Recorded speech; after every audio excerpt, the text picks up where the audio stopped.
마태복음 26장 31절부터 우리 75절까지 끝까지입니다. 마태복음 26장 31절부터 75절까지. 오늘 말씀 제목은요, 우리에게 실망치 않으시는 예수님입니다. 목요일 저녁 예수님께서 제자들과 함께 마지막 유월절 식사, 최후의 만찬을 하시면서 제자들한테 이런 말씀하시죠. 오늘 밤에 너희가 다 나를 버릴 거야 라고 말씀하시자 성질 급한 베드로가 곧바로 가만히 있을 수 없죠. 나서기 시작합니다. 26장 우리 33절입니다. 33절 시작. 베드로가 대답하여 이르되 모두 주를 버릴지라도 나는 결코 버리지 않겠나이다.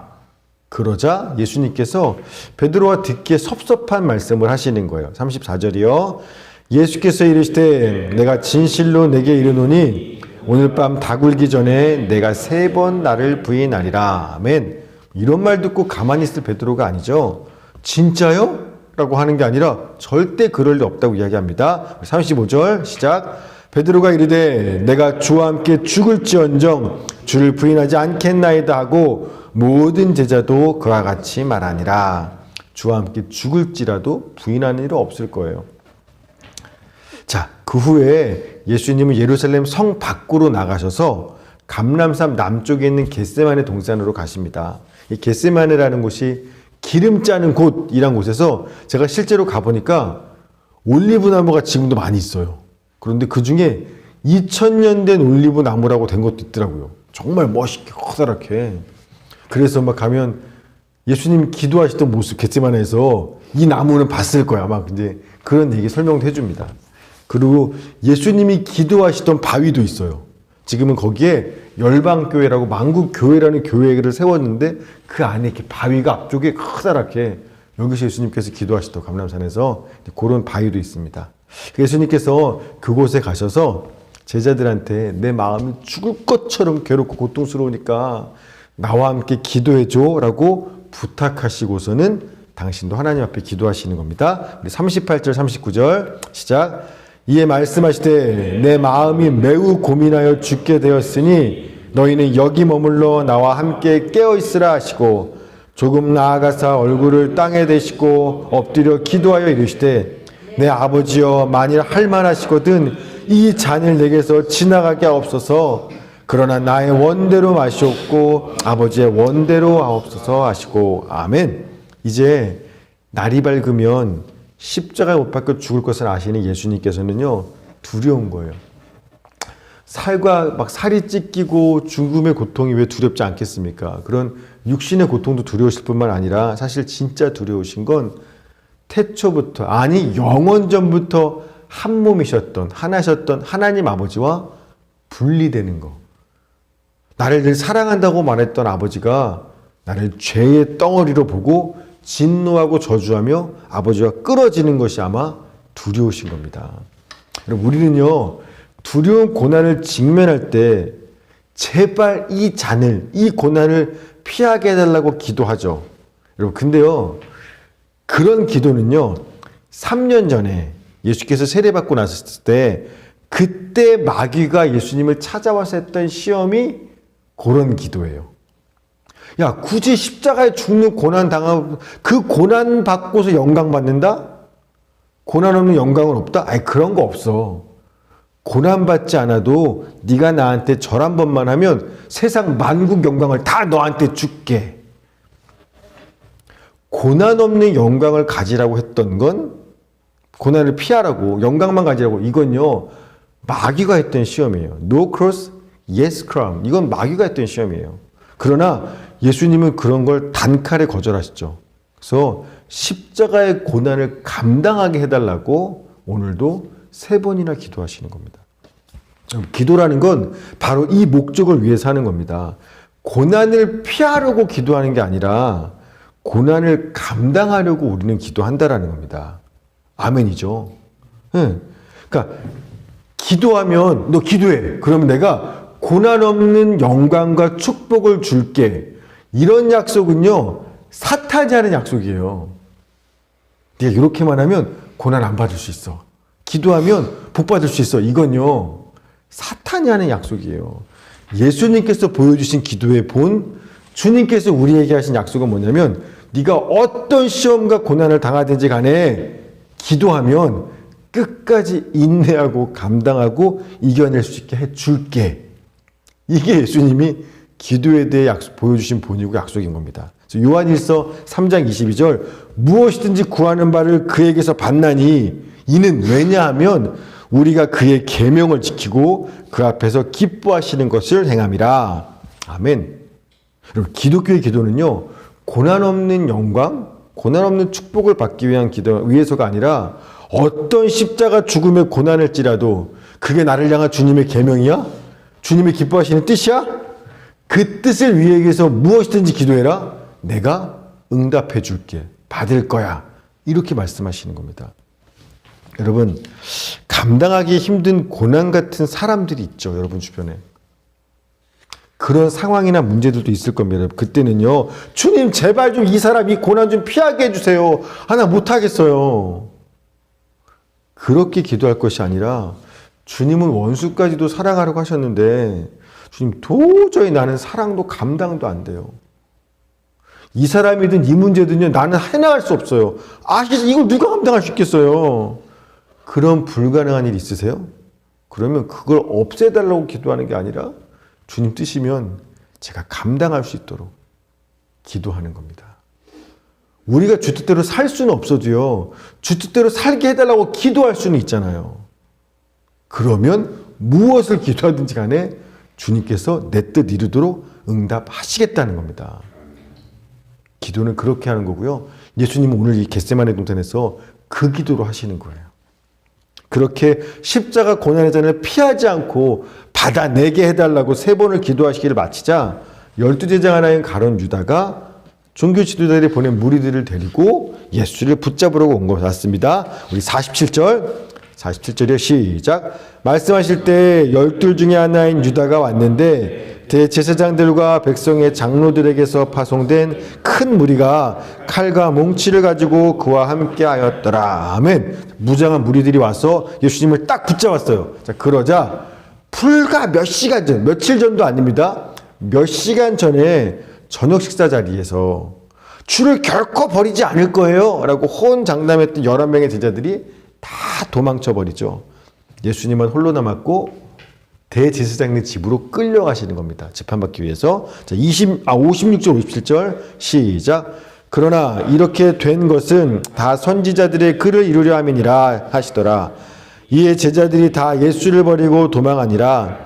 예수를 잡은 자들이 그를 끌고 대제사장 가야바에게로 가니 거기 서기관과 장로들이 모여 있더라. 아멘. 대제사장, 서기관, 장로, 그러니까 사내들인 공회죠. 최고 5개월 기관인 이 사내들인 공회원들이 대제사장 가야 집에 몰려서 그 종들을 예수 잡아오라 붙잡으러 보낸 거죠. 그리고 자기들은 회의했겠죠. 좀 있으면 예수 잡아올 텐데 이 인간을 어떻게 죽일까?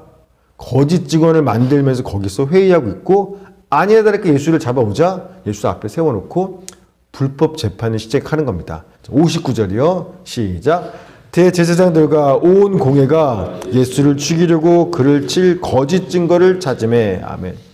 여러분, 원래 이 사내들의 공회 법에 의하면 재판은요, 밤에 못해요. 낮에 해야 되고 해가 지면 멈춰야 돼요.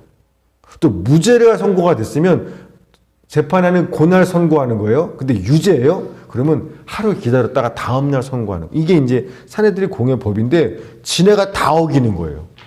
한밤중에 하는 겁니다. 뿐만 아니라 무슨 죄를 졌는지 죄가 있다 없다는 건 재판해보고 나서 유죄, 무죄를 결정해야 되는데 예수를 죽이려고 거짓 증거를 찾는다. 이미 재판 결과는 정해놨어요. 사형입니다. 그런데 그 죄목을 찾으려고 이 재판을 하는 겁니다. 그러니 말도 안 되는 불법 재판인 겁니다. 그런데 아무리 거짓 증인, 거짓 증거를 대도 예수님 행하신 일들 중에 사형을 언도할 만한 죄목이 없는 거예요. 예수님은 별로 죄 안 짓고 사셨으니까. 그러니까 거짓말 하도 사형 언도할 만한 죄목이 없어요. 근데 예수님이 한마디도 안 하시는 겁니다. 그 억울한 말을 들으면서도 뭔가 좀 말을 좀 해줘야 사실은 꼬투리를 잡을 텐데, 그러자 답답한 대제사장이 예수한테 묻는 겁니다. 단도직입적으로. 자, 63절 시작. 예수께서 침묵하시거늘 대제사장이 이르되 내가 너로 살아계신 하나님께 맹세하게 하노니 네가 하나님의 아들 그리스도인지 우리에게 말하라. 여러분, 갈릴리에서부터 예수를 따라왔던 수많은 무리들이 한 주 전, 며칠 전이죠. 일요일 날 예수님이 예루살렘에 입성했을 때 호산나 다윗의 자손이요, 즉 예수를 메시아, 그리스도, 이스라엘 구원자라 믿었잖아요. 사람들이 예수를 하나님의 아들 메시아로 믿었고요. 또 예루살렘에 들어오신 예수님께서 그날부터 막 성전 뒤집어 엎으시고 병자들을 성전에서 고치시고 대제사장과 장로들을 붙잡고서 야 가지 말아봐. 내 얘기 좀 들어봐. 막 3번이나 이야기하시면서 너네 회개하지 않고 계속 그렇게 살면 하나님의 진도의 심판 받을 거야. 막 무서운 경고를 하시고 바리새인들을 향해서 7번의 화를 선포하시면서 독사의 새끼들아 지옥의 판결을 피하겠느냐 막 이런 일들을 지난 4일간에 계속 행하시는 겁니다. 그러니 정말 메시아처럼 하나님처럼 행동하시는 거예요. 진짜 선지자처럼. 자, 그런데 아무리 봐도 겉모습은 전혀 메시아 왕 같지가 않아요. 진짜 초라하고 행색 볼품없고 출신도 저 갈릴리 천한 나사렛 출신의 30살 젊은 청년이에요. 누가 봐도 하나님의 아들, 왕의 아들일 수가 없는 겁니다. 지금도 어때요? 하나님의 아들이면 자기를 붙잡으러 칼 들고 몽둥이 들고 왔으면 뭐 진짜 천사 불러든가 불을 내려든가 엘리야처럼 쓸어버리셔야 되는데 큰 몽둥이 앞에 붙잡혀갖고 질질 끌려왔어요. 이렇게. 그러니 누가 봐도 하나님의 아들이겠어요. 종교주의자들은 예수가 하나님의 아들이다, 메시아다 인정할 수가 없는 겁니다. 자, 그러자 네가 하나님의 아들 왜 그리스도 맞아? 그 질문에 예수님이 이렇게 대답하십니다. 우리 64절 시작. 예수께서 이르시되 네가 말하였느니라. 그러나 내가 너희에게 이르노니 이후에 인자가 권능의 우편에 앉아 있는 것과 하늘 구름을 타고 오는 것을 너희가 보리라 하시니. 아멘. 이게 시편 110편 1절 다니엘 7장 13절 말씀을 인용하신 거예요. 이게 이 두 말씀 다 장차올 메시아에 대한 구약의 유명한 예언 구절입니다. 즉 예수님은요, 네가 말한 대로 하나님의 아들 메시아 맞아 라고 대답한 겁니다. 성경 말씀으로. 그러자 대제사장이 이게 신성모독했네 그러면서 막 옷을 찢고 분노하기 시작하는 거죠. 65절이요. 시작. 이에 대제사장이 자기 옷을 찢으며 이르되 그가 신성모독하는 말을 하였으니 어찌 더 증인을 요구하리요. 보라, 너희가 지금 이 신성모독하는 말을 들었도다. 우리도 어른들 이름 함부로 얘기하지 않죠. 누구 이렇게 말도 안 되죠. 유대인들은요 더해요. 어른은커녕 어른들 이름도 함부로 못 부르는데 감히 하나님의 이름을 함부로 부른다? 말도 못 푸세요. 심지어 10계명에 여호와의 이름을 망령될 것지 말라? 하나님이 엄금한도 하셨어요. 그래서 유대인들은요 성경을 필사할 때 사실 우리는 여호와라고 우리 번역되어 있는데 이게 여호와인지 야훼인지 야훼인지, 그러니까 히브리어는 모음이 없거든요. 자음만 있어요. 이게 없어요. 그러니까 자음 4글자를 썼는데 이걸 발음을 어떻게 해야 되는지 유대인들도 뭘 까먹었어요. 왜? 안 불렀으니까. 그래서 학자들이 나름 붙여가면서 여호와라고 발음했을까? 야훼라고 했을까? 야훼라고 했을까? 이런 학자들만의 논쟁하는 겁니다. 왜냐하면 하나님 이름 안 불렀어요. 자음 4글자만 썼지. 감히 하나님의 이름을 부를 수 없어. 그러니까 하나님의 이름이 여호와, 야훼 할 때 그거거든요. 그리고 그 성경을 필사할 때, 그러니까 쓰기는 써요. 문자로, 히브리어로. 근데 쓸 때 야훼라는 글자가 나오면 막 목욕, 재개 다시 하고 두려운 마음으로 자음 4개를 써요. 근데 부를 수는 없으니까 하나님 이름을 뭐라고 부르냐면 아도나이. 나의 주님. 그러니까 써놓고 부를 때는 그냥 아도나이. 감히 주의 이름이 아니라 나의 주님 이런 식으로 부르는 거예요. 그래서 그 발음도 잊어버릴 만큼 하나님의 이름을. 그만큼 하나님의 이름을 두려워했던 겁니다. 이름조차 부를 수 없는 분이 하나님이에요. 그런데 이제 30대 초반의 젊은 초라한 청년이 내가 하나님의 아들 맞아. 내가 하나님의 아들 메시아야. 라고 말하니 듣는 사람 입장에서는요. 신성모독이 맞는 거예요. 제가 지난주에 신천지 집사님들 만나고 났을 때 그분들이 저한테 이만희 영상을 계속 보내요. 그러면 저한테 물어봐요. 목사님, 제가 보낸 거 들어보셨어요? 제가 그래서 막 화를 냈어요. 뭐라고 화를 냈냐면 당신들께는 메시아의 말씀이겠죠. 집사님들께는 메시아의 말씀이죠. 은혜로우시죠. 그러나 저한테는요. 제가 이만희 영상 보면서 저한테는요. 감히 내 주 예수 그리스도를 모욕하고 사칭하는 신성모독이에요. 제가 딱 이렇게 얘기했어요. 저한테는요. 그 설교나 그 이야기 자체가 신성모독이라 견딜 수 없어요. 다시는 저한테 그런 거 보내지 마세요. 여러분, 대제사장과 사내들의 공회의원들이 지금 예수님의 대답을 들었을 때 느꼈던 감정은 똑같았을 겁니다. 이게 신성모독해 감히 우리 하나님에 대해서. 그래서 하나님의 이름을 모독하고 신성모독했으니까 너는 율법대로 죽어 마땅한 사형이야. 사형을 언도하고 사형을 언도받은 자에 맞는 멸시와 모욕과 폭력을 집단 린치를 예수님한테 가하기 시작합니다. 자, 이 66절, 67절, 68절 시작. 너희 생각은 어떠하냐? 대답하여 이르되 그는 사형에 해당하니라 하고 이에 예수의 얼굴에 침 뱉으며 주먹으로 치고 어떤 사람을 손바닥으로 때리며 이르되 그리스도야 우리에게 선지자 노릇을 하라. 너를 친 자가 누구냐 하더라. 아멘. 이처럼 예수님께서 대제사장 집에서 신문 받고 있을 때 그 똑같은 그 집 안에서 그 자리에서 신문을 받고 있던 또 한 사람이 있습니다. 베드로예요. 그는 겟세마네 동산에서 무리들 보고 도망쳤지만 예수님이 어떻게 되실까? 걱정, 궁금스러운 마음에 멀리서 주님을 따라서 대제사장 집 안까지 들어온 겁니다. 자, 58절입니다. 58절 시작. 베드로가 멀찍이 예수를 따라 대제사장의 집 뜰에까지 가서 그 결말을 보려고 안에 들어가 하인들과 함께 앉아 있더라. 아멘. 그런데 한 여종이 베드로를 알아보는 거예요. 예수님의 제자인 줄.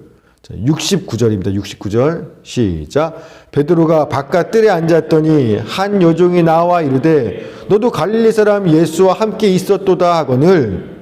자, 그러자 베드로가 뭐라고 대답하려 보세요. 70절 시작. 베드로가 모든 사람 앞에서 부인하여 이르되 나는 네가 무슨 말을 하는지 알지 못하겠노라 하며. 네가 무슨 말을 하는지 난 못 알아듣겠어. 그리고서 앞문 입구까지 갔어요. 제사장 집.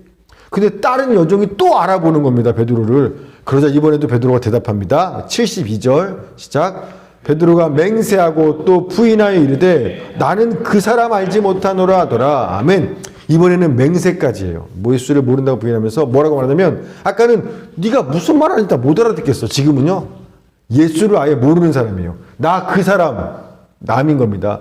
나는 그 사람 알지 못해. 예수 부인하는 겁니다. 그러자 또 다른 사람들이요. 베드로를 알아보고서 아니 너 예수 일당 맞아. 왜냐하면 베드로 말투 듣고 아는 거예요. 자, 73절입니다. 시작. 조금의 곁에 섰던 사람들이 나와 베드로에게 이르되 너도 진실로 그 도당이라 네 말소리가 너를 표명한다 하거늘. 아멘. 네 말투 들어보니까 너도 예수 일당 맞아. 우리나라 경상도 사람들이 발음 못하는 게 뭐죠? 쌀. 우린 쌀이 되죠. 살. 확실히가 아니라 확실히. 그러니까 똑같은 한국 사람인데 지방에 따라서 발음 못하는 말이 있어요. 똑같은 거예요. 유대인이지만 갈릴리 쪽 사람들은요. 이 쉬 발음을 못한대요. 그래서 사람이 이 쉬인데 쉬가 안 되고 it, 드로 발음하는 쉬가 안 돼요. 경상도 사람이 쌀 발음 못하듯이. 그러니까 딱 이 사람 말투 들으면 고향 어디예요? 경상도 아니에요? 이렇게 알 수 있는 것처럼 똑같아요. 유대인들도. 그러니까 네 말투 들어보니까 너 갈릴리 사람 맞네. 너 그러면 예수 일당 맞아. 생긴 것도 똑같구만.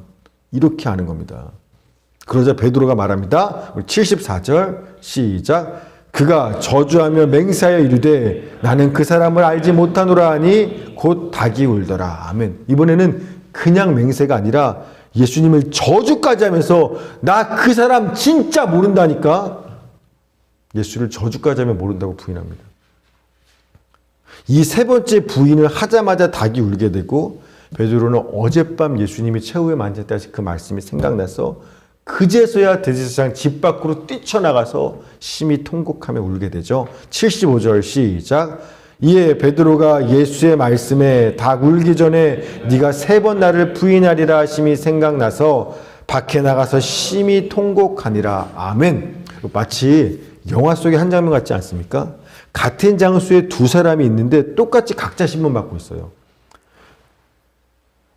예수님은요, 그 신문 받으면서 그 제자들을 구원하기 위해서 내가 그리스도이심을 인정하고 시인합니다. 그래서 모욕과 수치와 죽임에 넘김을 당해요. 그런데 정작 그 제자 베드로는 그 예수 그리스도를 시인하는 게 아니라 모른다고 부인하고 3번이나 저주하고 맹세하고 있는 거예요. 진짜 영화 장면 같죠? 같은 장소에서. 그럼 만약에 제가 예수님이었다면 베드로한테 굉장한 실망감과 함께 배신감이 들 거예요. 아마 제가 목회자로서 성도들인 여러분이 뭐 뒤에서 제 욕이라도 했다? 그러면요. 왜 실망하지 않겠어요? 제가 얼마나 믿었는데. 왜 배신감 안 들겠어요? 예수님은 더 하시겠죠. 내가 3년간 너한테 어떻게 했는데, 얼마나 많은 사랑을 베풀고 보여주고 뭘 다 했는데 나를 부인해? 네가 심지어 방금 전까지 내가 주와 함께 죽을지언정 절대 부인할 리 없습니다 단언하고도 하룻밤 만에 어떻게 나한테 이럴 수 있어? 나를 저주하고 이렇게까지 부인해? 넌 내 제자로서 탈락이야. 넌 100% 지옥이야. 나 부인했잖아. 저 같았으면 그럴 것 같아요. 누가 저한테 그렇게 하면 제 자식이든 성도들이든 전 그렇게 반응할 것 같아요. 자, 그런데 여러분 한번 생각해 보세요. 여러분 도망쳤던 베드로가 겟세마네에서 굳이 붙잡혀간 예수님을 따라 대제사장까지 집으로 들어온 일은요 굉장히 위험한 일이에요. 그런데 그 위험을 베드로는 감당합니다. 예수님이 어떻게 되는지 멀리 서지만 그분을 보고 싶었어요. 또 처음 여종이 자기를 알아봤을 때 너 예수 제자들만 여러분 그때 아니라고 부인하고서 집 밖으로 그냥 나와버렸더라면 3번까지 부인할 일은 없었을 거예요. 그런데 베드로는 누가 날 알아봐요? 그러니까 위험한 일이지만 궁금해서 오긴 왔어. 근데 알아봤으면 그럼 가야죠 다시. 그런데 그 안에 그래도 머물러요. 아니라고 부인하고도 집 밖에 안 나와요. 그 안에 있어요. 2번째 또 누가 나를 알아봐. 그래서 아니에요 라고 말했어요. 그러면 그때라도 나오든가. 근데도 또 거기 남아있어요. 겁에 질려 무서워서 나 아니라고 하면서도 예수님의 그 곁을 떠나지 못해요. 3번째 부인하고서야 뛰쳐나와요. 그런데 뛰쳐나와서도 정상적인 사람이라면 어떻게 해야 되냐면 하마터면 죽을 뻔했네. 나를 왜 이렇게 다 알아보는 거야? 하마터면 죽을 뻔했네. 이제 살았다. 안도의 한숨을 쉬어야 정상이죠. 그런데 어때요? 뛰쳐나오면서도 예수님의 말씀을 생각하면서 주님을 향한 죄송함과 죄책감에 몸부림치며 심히 통곡하고 있어요. 여러분, 베드로 어떤 사람 같아 보이세요? 3번이나 부인한 나쁜 놈! 우리 쉽게 생각하지만 어떤 사람 같으세요? 예수님을 진짜 사랑하는 사람이에요. 그렇지 않으면 거기 위험한 자리에 따라 들어갈 필요도 없었고 3번이나 거기서 버틸 이유가 없었고요. 도망쳐 나오면서 안도의 한숨이 아니라 통곡할 일이 없어요. 여러분 베드로는요 예수님을 진짜 사랑하는 사람이에요. 그러나 죄로 인해 타락한 육신의 연약함, 폭력과 죽음이 두려운 어쩔 수 없는 인간의 연약함의 한계를 가지고 있는 그냥 연약한 사람인 겁니다. 우리도 날마다 마치 입으로는 예수 믿는다고 고백하지만 우리의 삶은 어때요? 마치 주님을 없는 것처럼 부인하는 것처럼 실제로 삶에서는 그렇게 막 죄를 지으며 살잖아요. 주님이 있다면 감히 못 질 죄들을 우리는 짓고 살잖아요. 왜요? 주님이 믿고 싫어서? 실망시키고 싶어서? 아니잖아요. 마음으로는 정말 주님을 사랑하고 주님대로 살고 싶어요. 그런데 그게 잘 안 돼요. 현실 속에서 뭐 위험이 닥치거나 뭐 시험이 닥치고 그러면 마음은 아닌데 자꾸만 넘어지게 돼요. 여러분, 예수님은요, 그런 우리 연약함을 다 아신다라는 거예요. 그래서 베드로한테, 베드로야, 너 앞으로 나 부인할 거 내가 미리 얘기해 줄게. 그러니까 그 일을 할 때 실망하거나 절망하거나 유다처럼 자살할 필요 없는 거야. 나 너한테 네가 그럴 거 나 이미 다 알고 있으니까. 그래서 미리 알려주시는 겁니다. 여러분, 실망이라는 건요, 기대가 있어야 실망이 있는 거예요. 그렇죠? 실망했다는 뜻은. 그런데 주님은 이미 우리를 너무 잘 알아요. 우리가 얼마나 연약한지. 그래서요, 네가 어떻게 나한테 그럴 수 있어? 실망감과 배신감이 있으실 수가 없어요. 왜? 기대하지 않으시기 때문에. 내 연약함을, 내가 어떨지를 다 아시기 때문에 그래요. 오히려 그런 연약함에도 불구하고, 네가 죽을 만큼 두려웠음에도 불구하고 예수님을 떠나지 못하고 계속 주님 주변을 맴돌고 있는 그 베드로의 그 모습이 예수님은요, 안타깝기도 하고 기특하기도 하고 고맙기도 하고 사랑스럽기도 하는 거예요. 그렇게 무서우면서, 그렇게 겁나면서 어떻게든 그 주변에 있어 보려고, 그리고 나한테 미안해서 통곡하고 있는 그 모습이 너무 안쓰럽고 기특하고 오히려 대견한 겁니다.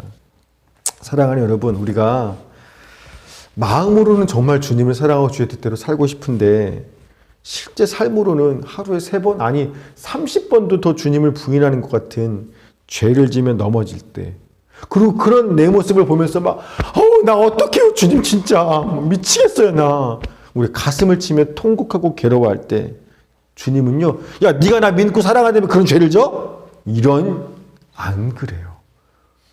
죄 짓는 우리를 보고 실망하고 배신감을 느끼며 너 지옥 가야 돼, 절대 그렇게 안 하신다는 겁니다. 오히려 우리의 그런 연약함을 다 아시고 늘 죄 앞에 무너질 수밖에 없는 우리를 구원하기 위해서 네가 그거 안 되는 거 알아. 그래서 내가 지금 십자가 가는 거잖아. 네 힘으로 안 되는 거 내가 알아. 그래서 내가 그 죄값 대신 치르려고 내가 십자가 가는 거잖아. 히브리서 4장 15절. 우리에게 있는 대제사장은 우리의 연약함을 동정하지 못하시리가 아니요 모든 일에 우리와 똑같이 시험을 받으시니로되 죄는 없으시니라. 사랑하는 여러분, 오늘 고난주간 첫날인데 베드로와 같은 자신의 연약함을 바라보면서 자꾸 절망하지 마십시오. 가슴 아파하셔야 돼요. 회개하셔야 돼요. 그러나 낙심하고 절망하거나 주님을 두려워하실 필요는 없어요. 내가 오늘도 이런 죄를 졌으니까, 또 반복했으니까 주님 나한테 실망했을 거야, 나 미워할 거야, 나 버릴지도 몰라. 이건요, 비성경적인 사탄이 주는 생각인 겁니다. 그런 생각에 빠지시면 안 돼요. 주님은 그런 우리의 연약함을 아시고 동정하사 우리의 모든 죄값을 치르시고 그 죄와 연약함으로부터 우리를 구원하시기 위해서 오늘도 십자가의 길을 가시는 예수님이니까 그 주님을 더 바라보시고 생각하시고 그 예수 그리스도로 말미암아 내 삶이 좀 충만해지는 그런 고난주간 첫날을 보내주시기를 주의 이름으로 축원합니다. 하나님 감사합니다. 오늘도 이 아침에 주님의 모습을 통해서 우리를 향한 위로의 말씀을 전해주시니 감사합니다. 하나님, 주를 위해 죽을지언정 결코 부인하지 않겠습니다. 베드로의 진심이었듯이 저희의 진심도 진짜 주님 사랑해서 정말 주님 말씀대로 살고도 싶고 죽고도 싶습니다. 이거 정말 저희의 진심입니다. 그러나 육신의 연약함으로 달마다 세상에 살아가면서 쓰러지고 넘어지는 연약함 가운데 살아갑니다. 이런 우리의 연약함을 책망하거나 나무라지 않으시고 불쌍히 여기시고 동정하시고 그럼에도 기특하다, 사랑한다 말씀하시는 예수님, 오늘도 나를 보며 절망하기보다 이런 나를 위해, 절망스러운 나를 위해 대신 십자가를 지고 오르시는 예수 그리스도를 더욱 주목하며 바라보며 붙들고 살아나가는 우리 모두가 되게 하여 주시옵소서. 감사드리며 예수님의 이름으로 기도했습니다. 아멘. 우리 주기도문함으로 예배를 마치고 각자 정말 주님을 온전히